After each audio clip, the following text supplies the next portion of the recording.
Welcome everyone to this fifth lecture on Religion 3338. This one is on Islam and art. Now this is a rather hard topic because strictly speaking, all figurative art is forbidden in the Hadith. Now there are several different authoritative sources in Islam. Of primary importance is the holy book of Islam called the Quran, which consists of 114 chapters or surahs that came to Muhammad over about a 30-year period. That is considered to be quite literally God's word to Muhammad. It's even debated if that is not eternal, as God himself is. A tradition of interpreting the Quran grew up in a body of literature that's known as the Hadith. And the Hadith is a collection of the sayings or the deeds of the Prophet, and quite distinctively have the same sort of opening formula. So-and-so heard, so-and-so heard, so-and-so heard that the Prophet had said thus and so had heard that so-and-so had heard that the Prophet had done thus and so. So in the Hadith, this later tradition of interpretation, all figurative art is forbidden. So officially, there's no representational art of animate objects in Islam. And just as we saw with a similar prohibition in the Jewish tradition, the artistic impulse sometimes overcomes even divine command. One of the 99 names of God in the Islamic tradition is Al-Musawwir, the creator, the shaper, the maker of beauty. And for a human being to create things in representationally, to engage in figurative art, is interpreted by some to be a usurping of a role that is supposed to be unique to God. And it's very similar to the idea that we find in the Torah for the Jews, that God is the creator. Human beings are created in the image of God. Human beings are therefore forbidden to make images. One of the primary theological goals in Islam is to avoid idolatry. And strictly speaking, idolatry is understood as anything that comes between you and a direct relationship with God, or with Allah, as he's called in Arabic, not just by Muslims, I might add, but by Arabic-speaking Jews and Christians as well. Islam was preceded in the Arabian Peninsula by what's called the Age of Ignorance, or the Jahiliyyah. This was an age of the pre-Islamic Arabs were animistic polytheists. They had a sense that things had spirits, but really no sense of one deity. There were in fact 360 different gods that were worshipped by those ancient Arabs, one for every day of the year. Among his other reforms in Arab society that characterized early Islam, Muhammad insisted on a strict monotheism. Some of the pre-Islamic Arabs were Hanafists, meaning they acknowledged supremacy of Ilah, although allowed for the possibility of the existence of other gods. Muhammad said that Ilah was not just God in English with a small g, but was God, in English God with a large G, not just God, but the God. You add the definite article to Ilah, you get Allah. Anything that becomes between the believer and God was restricted or forbidden. Allowing that to happen is the sin of shirk, or the sin of idolatry. and giving expression to figurative art was seen as being very dangerous, was interpreted as leading, having the potential to lead people into idolatry. So in the Islamic tradition, statues are most definitely forbidden. You will find no statues anywhere in mosques. Paintings, well, sort of, kind of forbidden. They happen so long as they follow rather strict guidelines. They're highly stylized. There's certain things you have to do to preserve the uniqueness, the holiness of Muhammad. But yeah, that's about the best comment I can make on that. Even in some places, photography is debated. Is this an improper capturing of images, of making of figurative art? What is prohibited, however, is calligraphy. Now, calligraphy comes from two Greek words, kalos, meaning fine or beautiful, graphein, meaning to write. Calligraphy is the art of beautiful writing. Now, I can handle some Greek, and I can handle some Latin, I can even handle some Hebrew. Arabic always makes me very nervous. My knowledge of Arabic is exceedingly limited, so I do apologize in advance. What I can tell you is that the examples you're seeing before you here on this particular slide are all Arabic words. The Arabic alphabet, to the Western eye, is a thing of wonder, and it looks like this. Starting in the top right-hand corner, Aleph, Be, Te, Fe, Jim, Ha, and so on. You take notice there aren't that many different forms of the letters. Now, I shouldn't say that because the letters do take on different forms depending if they stand alone, as you see here, if they're at the beginning of a word, if they're at the end of a word, or they're in the middle of a word. So each letter has has up to four different configurations. For instance, you look at the second letter there, the B sound, the Be. In cursive writing, if that is in the middle of a word, really all you know is you've got a little dot below the line. The only thing that distinguishes that, say, from an N sound, the Nun, is the single dot is above the line. But you take this a very flexible alphabet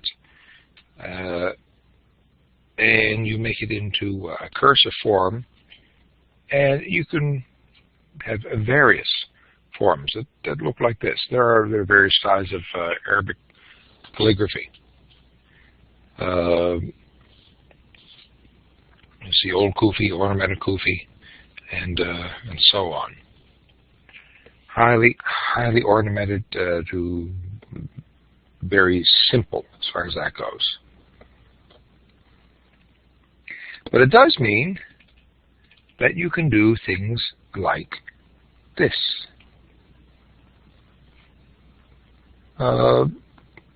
These are all words. These are all phrases that are conglomerations of Arabic words done up in this calligraphic style. Very, very beautiful. Your knowledge of Arabic has to be far superior to mine to be able to tell you what these things actually are. But there's a certain creativity. All right, we'll forbid figurative art. Instead, we'll put our emphasis on the written word. Well, perhaps we can make the written word look like figurative art, such as here. So you get an owl, or a figure of a lion, or a flame of fire. And these are all words and phrases. I won't presume to try to read them, because odds are I'll get them wrong. But this highly ornamented, highly flexible, very, very clever, very beautiful calligraphy is found throughout the Muslim world, in manuscripts, in jewelry, in pottery, and on buildings.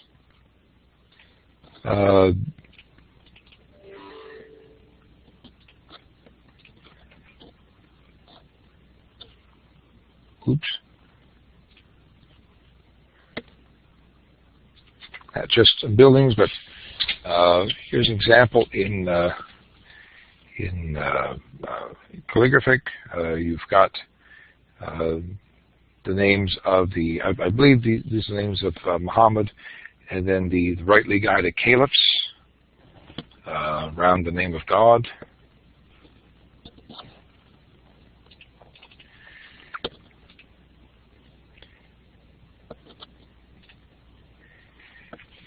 Even this pre-Arabic or pre-Islamic ancient Arabic symbol, the crescent moon and star, which is used to identify Islam very much the same way the Star of David is for Jews or the cross for Christians. Here, in this particular example, it's actually words. It's not just figurative art at all.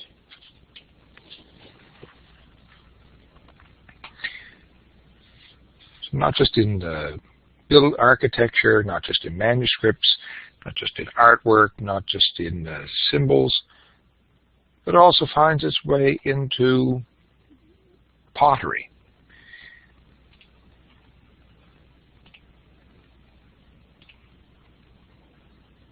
And of course, it finds its way into the Holy Book. Now here is a Quran done up in this highly decorated style. We see the same sort of elements here as we did with the Jewish manuscripts. Take notice that the text itself occupies just a tiny portion of the page. If there's fear of damage by fire or water or vermin, you want to preserve what's really important in the middle of the page. So here you've got all of this artwork used not just to decorate, but in some senses to protect or to lessen the burden of just a blank page.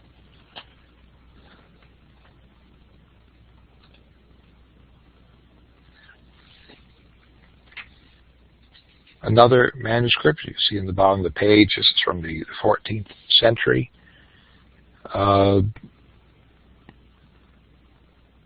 Very, very beautiful, but highly stylized. You take notice about halfway down the way the letters are stretched way out. That's the Bismillah. That much I think I can get right. Which means that's probably the beginning of another chapter in the Quran.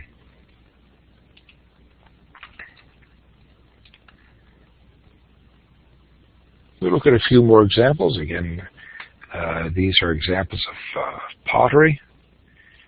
The one on the left-hand side is Turkish. The one on the right-hand side is from Morocco.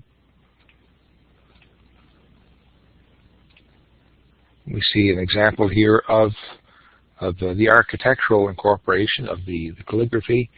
This is in the minaret, the towers at the four corners of a mosque, is found in India.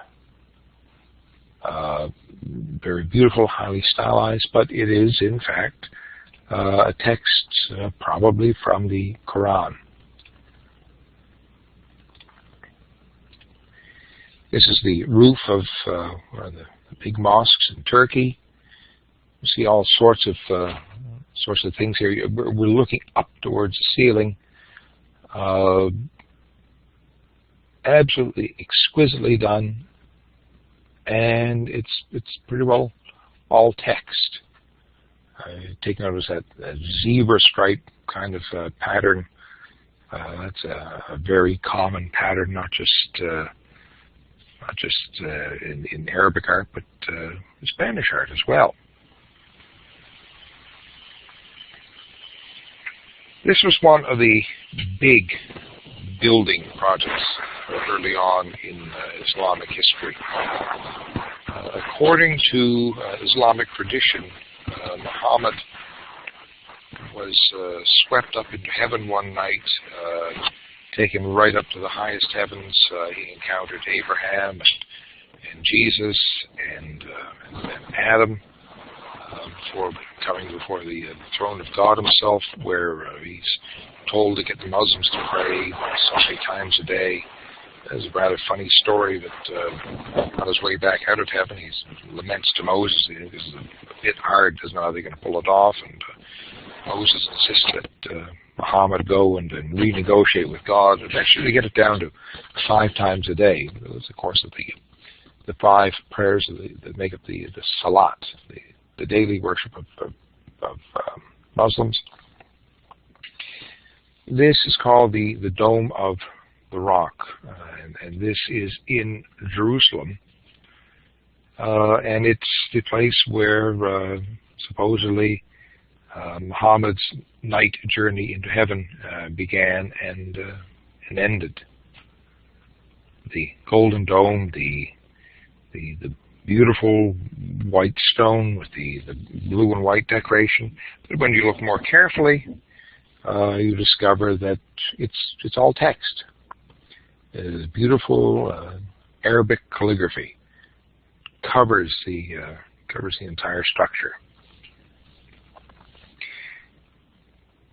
It was said that sometimes the artistic impulse even seems to override a divine command. We certainly see that in the case with the Jewish tradition, the synagogue, the Beit Aleph synagogue, or this ruined synagogue of Dura Europa in Syria, and or beg your pardon, Israel and Syria respectively.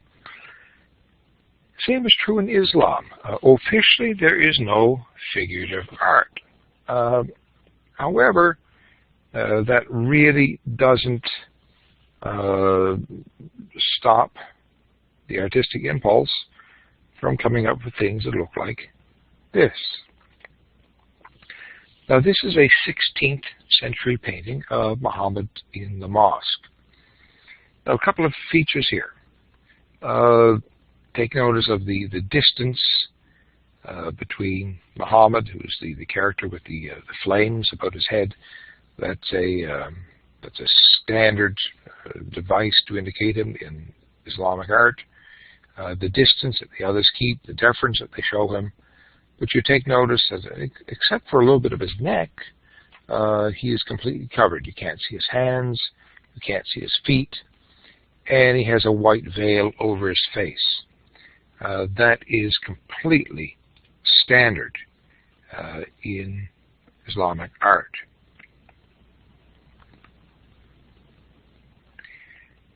A 16th century depiction of the so-called ascension of Muhammad, or his journey into heaven. There he is on his favorite horse, a winged horse. Got a human face. Looks a bit like Boy George. Oh well, I didn't just say that. Here you've got Muhammad depicted wearing green robes. His hands are seen. His face is most definitely covered. The idea is that Muhammad does not hold the same position within Islam as Jesus does within Christianity. Muslims look to Muhammad as a great example. They don't pray to him, nor do they ask his intercession. He was simply the Rasul, the apostle, the messenger, more than just a prophet, but the final and definitive messenger of God to the human race, according to the Quran. So steps are taken to prevent idolizing Muhammad, including covering his face in this way, or in some manuscripts where he was actually pictured, the paint is in fact scraped off, left blank.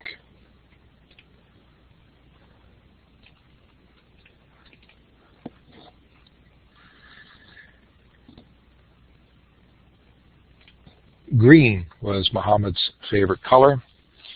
As in the last slide, this slide, here's Muhammad leading prayers in the mosque. You've also got angels present there. You might take notice. You've got some winged characters. But here's Muhammad again, face veiled, standing in a supplication, in a posture of supplication. The green robes, the blank face, and the fire-shaped halo, all indicative that we are to understand that this is Muhammad.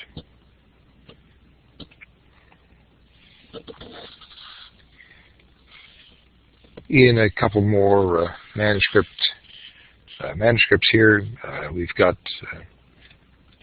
oops, I don't remember how to use this thing. There we go. We've got Muhammad, who's faceless at the Kaaba in Mecca. That's late 16th century Ottoman manuscript. And again, Muhammad at the Kaaba. The Kaaba is the central structure in Mecca. It's ancient temple, ancient shrine. It's been there since heaven knows when. According to Islamic tradition, it was built in the days of Abraham. So in this Turkish miniature from the 14th century, the 1300s, again, absolutely standard with the green robe and the veiled face and the fire-shaped halo. We have Muhammad yet again. Now, we come to a rather surprising document,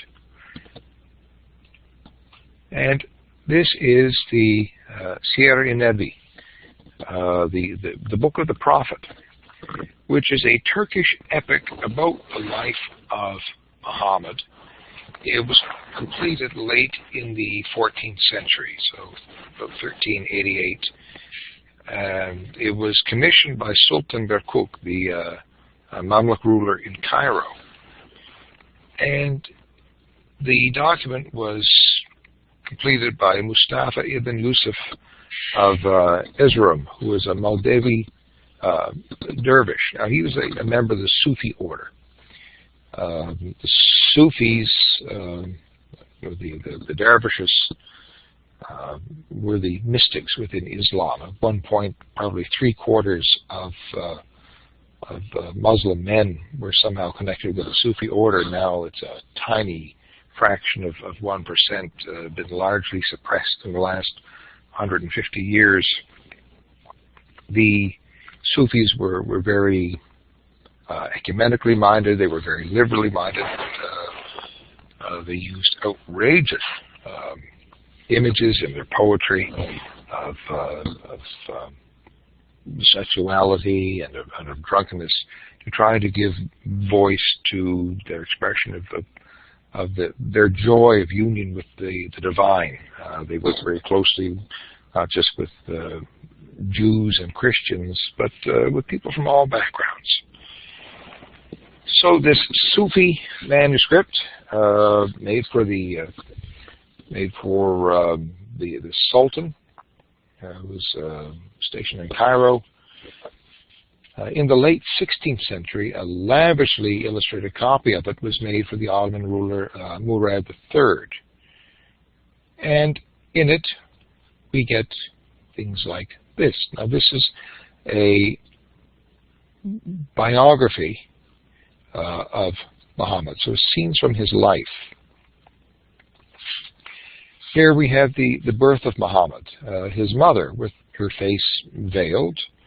Here's Muhammad as a baby being tended to by angels. and even as a baby, a very robust-looking baby, I might add, his face is veiled. The next slide depicts the Battle of Badr in 624. What had happened is that Muhammad began receiving the revelations that would eventually become the Quran around the year 610. He didn't do a whole lot with it until he figured out what was going on for about 2 years. 612, he goes public with his message. Within a few years of that, the Muslims were very much excluded from the wider Arabic society. They were certainly no longer really welcome in Mecca. A few years after that, around 619, an invitation was received from the city of Yathrib, which is 200 plus miles north of Mecca, for Muhammad to come and essentially take over the administration of the city. Yathrib was then renamed Medina, or Al-Medina, Al-Medina al-Nabi, the city of the Prophet. The good people of Mecca, realizing that the Muslims were gone, and all the Muslims were gone by about the year 622. The period between 620 and 622 was known as the Hijrah, the Great Migration. They were so relieved that the Muslims were gone that they decided to go and engage them in battles and try to exterminate them in their new home. A series of small battles ensued. Sometimes the Meccans won, sometimes the Muslims won. The first really big battle occurred in 624, called the Battle of Badr. The Muslims were hopelessly outnumbered. Their troops consisted of young boys and old men. They said that even the angels fought on the side of the Muslims. That's a turning point in Islamic history. Here you see Muhammad and the Archangel Jibril, or Gabriel, directing the Muslim forces. You see the saints and angels in heaven there in the clouds as they go to do battle against the Meccans. Against overwhelming odds, the Muslims were victorious in the fight. As I said, this is a very important scene, an important turning point in Islamic history.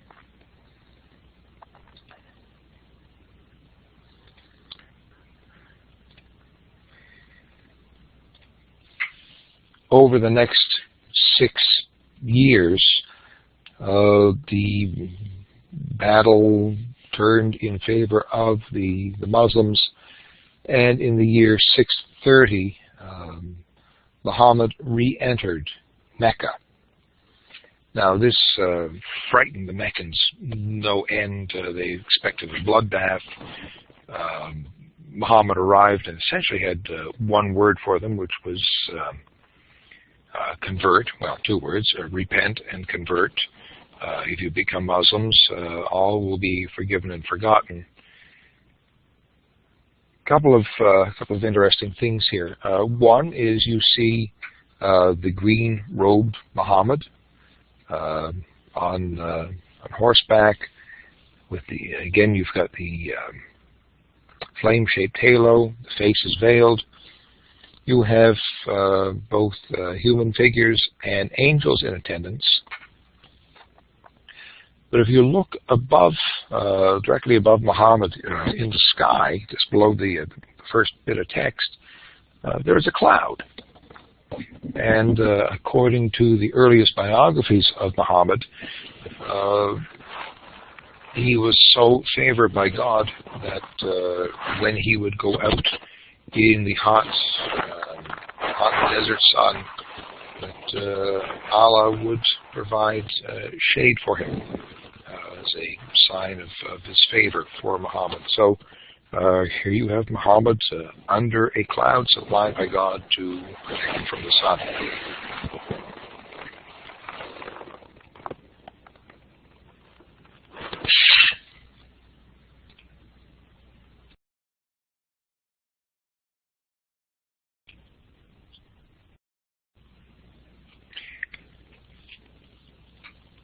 Well, I'm not going to belabor this too much. The reason for going through this material is, well, there's a couple of reasons. One is, first of all, it is artistically interesting. Second, it is theologically and perhaps psychologically interesting. You have a tradition that forbids the making of figurative art, and yet you have a tradition that abounds in figurative art, both in terms of painting and in calligraphy. I suppose the question then for our consideration is just how strong is his artistic impulse in human beings?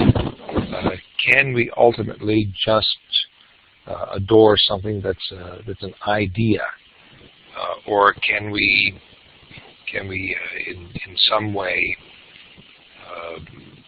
or do we in some way have to give visual expression